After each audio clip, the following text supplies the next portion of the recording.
As an audience member, you'll be recruited to one of three different factions. First one will be the police. Now this takes place on the 29th of September 1888. That was the night Jack the Ripper killed 2 women. The police were struggling to contain the situation. People thought they weren't doing their jobs properly. People even thought that it was a conspiracy. There was some kind of slum cleansing. People hated them.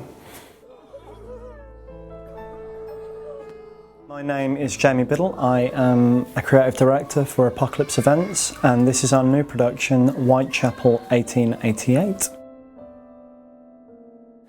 The idea for Whitechapel, it came from, there have been a lot of shows, TV, plays, video games, books, comic books about Jack the Ripper over the years, but they always focus on the killer. I didn't want to do that. I know a lot about the story. I think people often forget that there were people living there at the time. People who had nothing to do with this, who were terrified to go out on the streets. As you can see, we have built Whitechapel at the time. The second audience group will be called up to something called the Whitechapel Vigilance Committee.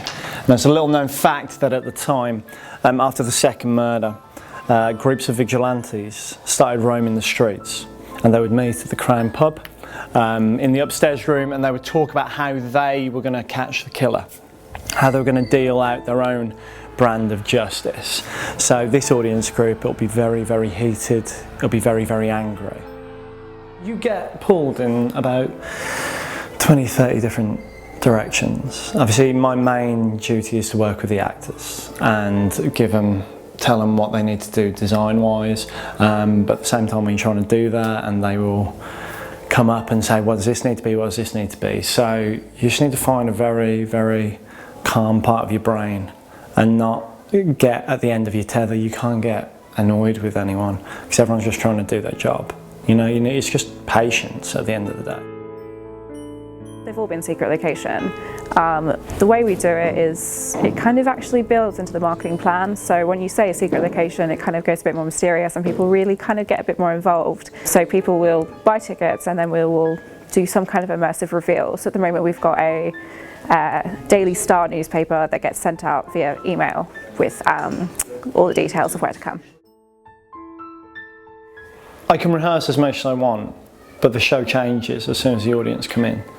They're interacting, they're not just watching scenes, they need to play the game, and you don't know what that's going to be like until you see it in a situation.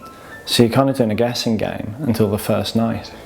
The second challenging aspect, and it is just from Halloween events before, because it's Halloween, people often are a little bit more anarchic, I guess. They're like, there will be mischief, they'll try and do this, they'll try and do that. A lot of people will be drinking, and you just want to make sure that your performers are safe.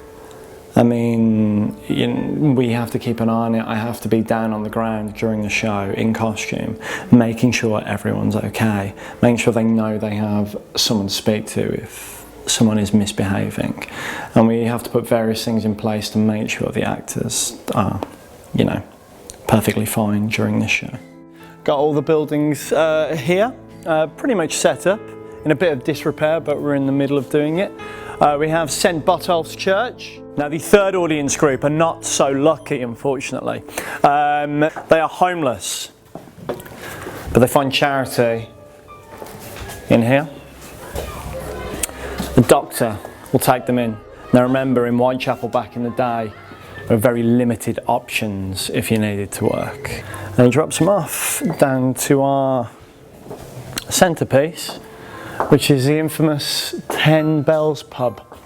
These events will happen and stories will cross, they'll diverge. We have a big cast of actors, all professionally trained, all professionally working, fantastic performers. The sound we are using is constructed to make the human body uneasy. You'll feel it in your chest when you're walking around. It's why tube workers claim to see ghosts more than anyone. I mean, we open on Halloween weekend, but people are going to turn up hoping to see a top hat, a cloak and a knife. You know, running around cobbled streets, like, all this kind of thing. That ain't that, you know, I don't... so many people, because I've been working in the sort of Ripper world for about 4 or 5 years now, and so many people ask me, they're like, who was it? And quite frankly, I don't care. Whoever he was a man, and he was a man that killed women. My advice would be, there's never too much research, there's never too much planning. Don't just come in with an idea and think that's going to be it. The one idea is one idea. Each scene should have about 6 to 8 ideas going on that you've worked on and that you've polished and you've got up and running. You can't just go to an actor and say, by the way, you're playing a creepy doctor. His whole thing is he's creepy. That's not enough. They need to know who they are. They need to be able to give answers in character. They need to know exactly what they're doing. It's an exhausting process, especially with such a big cast as we've got. So you really need to be on top of it from day one. Give yourself week after week after week, months of planning and preparation. So when you walk through on the first day of rehearsals or the first day of the build, you know exactly what needs to be done. We've limited the audiences of this. We could get so many more people through these doors, but if we have thousands of people running around, not knowing what's going on, chances are a huge percentage of that are going to miss a lot. Not going to get that much out of it, And also, you need to make it affordable. Like, immersive theatre is a big thing these days, and you just got to make sure the average person can just rock up and go, yep, there's a ticket. Which is hard to do because there is so much that goes into these productions, but you've just got to think about all of this. But we want to tell a story as well. I mean, so many scare attractions, it's just go from room to room, something somewhat creepy happens, but that's it. With this, we want an experience and a story, and hopefully it'll be an experience that the audience remember.